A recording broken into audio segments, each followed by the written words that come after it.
Hi friends, இன்னைக்கு நாம என்ன ரெசிபி பார்க்க போறோம்னா ஈவினிங் டைம்ல டீ கூட சாப்பிடக்கூடிய ரொம்ப கிரன்ச்சியான ஒரு ஸ்நாக் ரெசிபி எப்படி செய்யலாம்னு பார்க்கலாமா. இதுக்காக ஒரு பவுல்ல 1 கப்பு அளவுக்கு நல்லா கட் பண்ணி வச்ச ஆனியன், ஒரு பச்சை மிளகாய், கொஞ்சமா கறிவேப்பிலை, 2 பொட்டேட்டோ நல்லா வேக வச்சு சேர்த்திருக்கேன். இது கூட மஞ்சள் தூள், மிளகாய் தூள், மல்லித்தூள், கரம் மசாலா தூள், உப்பு, அப்புறமா கடைசி பெப்பர் தூள் இவ்வளவு சேர்த்து நல்லா மிக்ஸ் பண்ணி எடுங்க. இதை மாற்றி வச்சுட்டு ஒரு 5-6 பிரெட் எடுத்து இதை ஓரத்தையெல்லாம் கட் பண்ணிவிட்டு நம்ம நல்லா இந்த மாதிரி தேய்ச்சி எடுக்கிறோம். எடுத்துட்டு சைடில் பார்த்தீங்கன்னா கொஞ்சமாக முட்டையை வந்து அப்ளை பண்ணுங்க. அப்போ ஒட்டுறதுக்கு ஈஸியாக இருக்கும். அதுக்கப்புறமா நம்ம செஞ்சு வச்சிருக்கக்கூடிய அந்த ஸ்டஃபிங்கை நடுவில் வச்சுட்டு இந்த மாதிரி 2 பக்கமும் சீல் பண்ணி விட்டுருங்க. நல்லா இந்த மாதிரி அழுத்தம் கொடுத்து சீல் பண்ணுங்க. அப்போதான் வெளியே வராமல் இருக்கும்.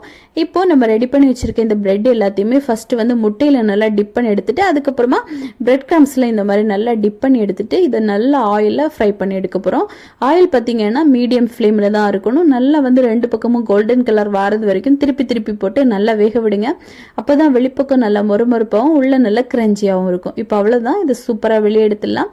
இதே மாதிரி கண்டிப்பா நீங்களும் உங்க வீட்டில் ட்ரை பண்ணி பாருங்க. ட்ரை பண்ணி பார்த்துட்டு எப்படி இருந்துச்சுன்னு கமெண்ட் பண்ணுங்க. நெக்ஸ்ட் வீடியோவில் பார்க்கலாம். தேங்க்யூ.